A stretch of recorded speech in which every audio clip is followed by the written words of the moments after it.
G'day YouTubers. Today I'm going to put a new radio in my boat, and for the first time in my life it's not a GME radio. There's a bit of a story to how this all happened. I started off having to replace the wire up to the aerial because that was all damaged and corroded and the radio wasn't working at all. But then that snowballed. Once I'd done that, there's still something wrong. So I took the radio in to get it looked at, and cut a long story short, the salesman ended up selling me a Raymarine radio. It had lots of bells and whistles on it that I've never had on a radio before, so this is the story of installing that in the boat. Download the manuals, another thank you from Raymarine. Template for putting it on the dashboard, and an actual installation and operations manual.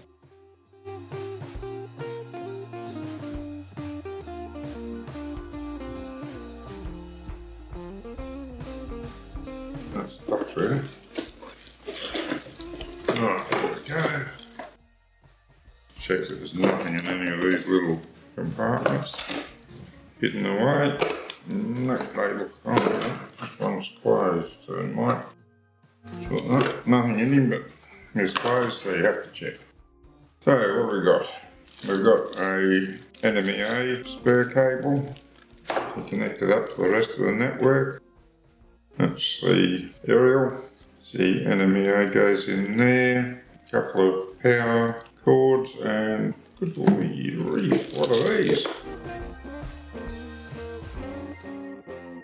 Out comes a manual, because I wasn't expecting this. That would have to be NMEA 0183, I think.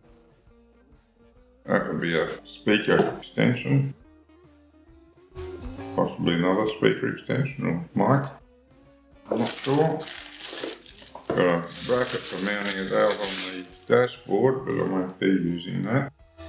Got screws and bolts for mounting it.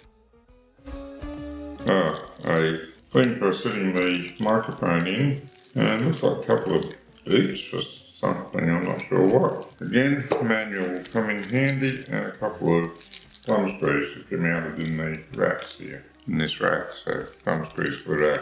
Won't be needing that. And that's the microphone.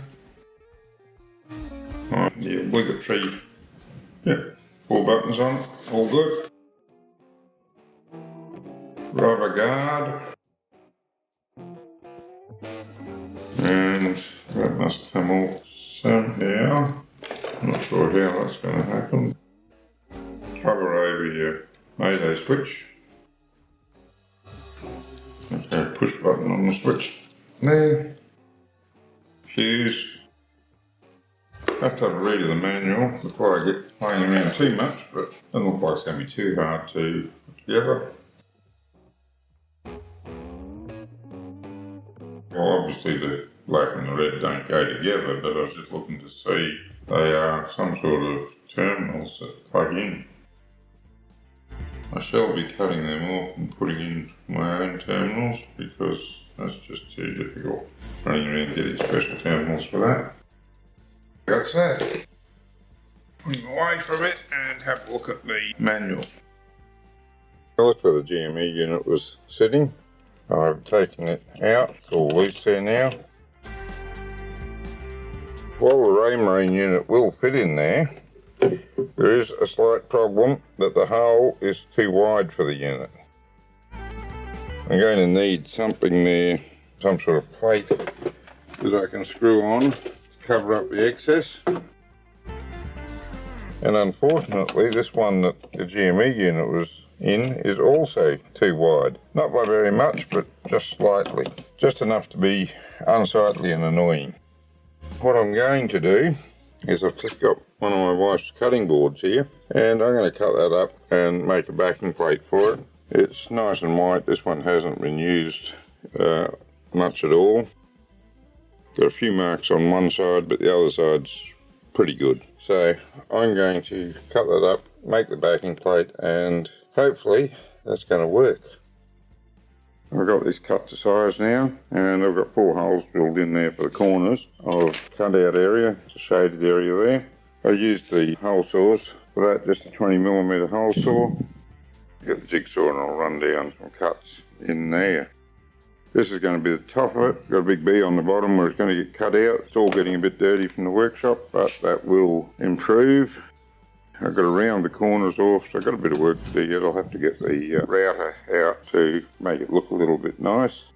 I'm not going to finish it today. It's going to take a couple of hours to get this looking all right. So yeah, it is what it is. It takes as long as it does. Since I'm going to screw this back into the same holes that the GME faceplate was in, I've taped the GME faceplate on top of it, and I'm going to drill down through these 4 holes with a 5/32 inch bit. Well, I got it cut out, and what a battle that was. You can see there how the saw melted it. As I cut it, it melted and set back together again. I had to cut that about 6 times to actually separate it. You can see the bits here that have melted on the edge. It was what I had to work with, but by geez, I think I would have been better off picking up the marine ply and cutting a piece out of that and varnishing it. Never mind, it's done now. Just got to clean it all up and neaten it up, make it look good, and I can put it on. And it's getting a little bit dark in here to get a good video on this, but you can see I've got the radio in the plate that I've cut out, so it all fits nicely. Nice edge around it. I'm just going to have to bevel the edge and round the corners to make it look a little bit better, and then get it all cleaned up and bleached, and I can put that in. Alright, I've got the filler plate all cleaned up. At least the bits you're going to see, that bit of blue on the inside will never be seen. It's going to be covered by the radio. So I'm going to screw that on first. And then I'll have to drill some holes, drill these holes here where the radio is going to get bolted in, all the way through the fiberglass, and then bolt the radio in on top of that, and I can wire him up. Put a couple of marine grade terminals on here, and I don't have a hot air gun here at the moment. I'm too lazy to go and get one, so I'm just going to use a lighter to heat them up, shrink the heat shrink down onto the wire, and melt the hot glue inside it so that it's fully sealed against any moisture in the air. And they should last many, many years. Now, just before I mount this radio in there, I've got to put this protective boot on the aerial, and I don't know if I can do this one-handed, or maybe not, I can't. That nut there you see just there where my finger's tapping screws it off the end. I'll take it apart and then show you. I just needed 2 hands to do that. That's the part that stays attached to the aerial wire, and that's so you can thread your aerial wire through. Not much bigger hole than the actual wire needs. And then you've got this end here that fits onto the radio. Raymarine gave me this protective boot which is going to slide on up there, and then I'll screw the end of the radio on, and then that'll slide back down once it's all screwed onto the radio. Since they've given it to me, there's no reason not to use it.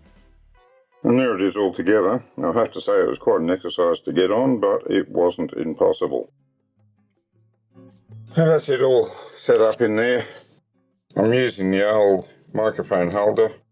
The one that came with the Raymarine's black and would look better, but the old one has 2 horizontal holes for the screws, and the new one has 2 vertical holes for the screws. And these holes would sit out where they can be seen, which means I'd have to get some gel coat, white gel coat, patch them up, and that's always obvious that that's been done. The other alternative was I could have got a little plate and mounted it on that, but this fits in there. You can't see the holder once the microphone's in, so I'm just going to let it go at that for now. I've tested it, it works, but I've got to get the manual and read how to commission it, because there's a complex menu system. So I'll get that tomorrow and do that. Well, that's it. I got through the commissioning the next day, and when I was out in the water I did the normal radio check with one of the local VMR stations, and it's all good. I now have a radio on my boat. Thank you for taking the time to watch this video. If you'd like to see more of my videos, you can go to my YouTube channel. Don't forget to click that like button, and if you like this channel, hit the subscribe button and the bell notification beside it so that you know when I upload some more videos. Until next time, good fishing.